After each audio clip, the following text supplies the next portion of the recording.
अपनी कमाई का दान। एक बार की बात है, एक सफल व्यापारी जिसके पास हर सुख सुविधा थी, धन दौलत के तो मानो भंडार लगे हों। शहर में उस व्यापारी से बड़ा कोई नहीं था। यह सब धन दौलत व्यापारी ने स्वयं मेहनत करके कमाई थी।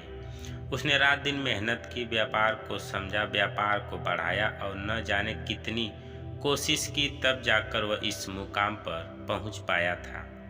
व्यापारी बहुत दयालु प्रवृत्ति का था।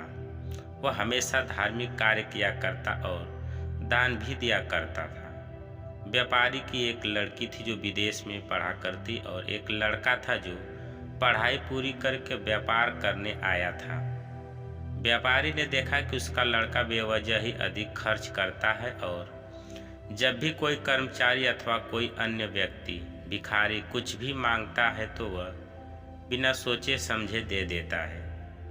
बहुत कम समय में ही व्यापारी का लड़का उसे ज़्यादा दान करने लगा। एक दिन व्यापारी ने अपने लड़के को बुलाया और कहा, तुम मेरी कमाई हुई दौलत को उड़ा रहे हो। तुमको क्या लगता है यह दान करना सही है? क्या तुमको पता है दान कब करना चाहिए और क्यों करना चाहिए? तुमने अभी तक 1 रुपये भी नहीं कमाया है, इसलिए तुमको इसकी कीमत का अंदाज़ा नहीं है।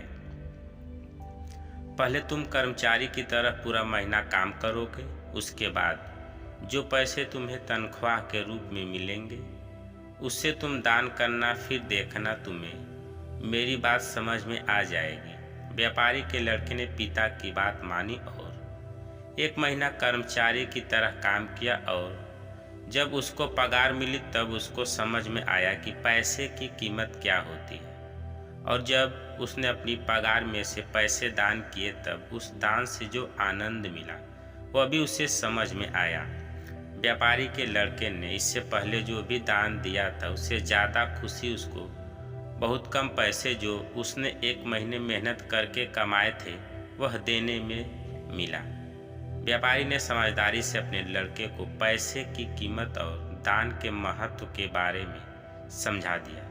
कहानी से सीख, दान हमेशा अपने कमाए हुए पैसों से ही करना चाहिए, तभी उसका हमें धार्मिक लाभ मिलता है और मन को शांति ही प्राप्त होती है। जब तक हम पैसे नहीं कमाते तब तक हम उसकी कीमत नहीं समझ पाते। दोस्तों, कहानी कैसी लगी कमेंट करके अवश्य बताइएगा। अगर आप चैनल पर नए हैं तो चैनल को सब्सक्राइब करें।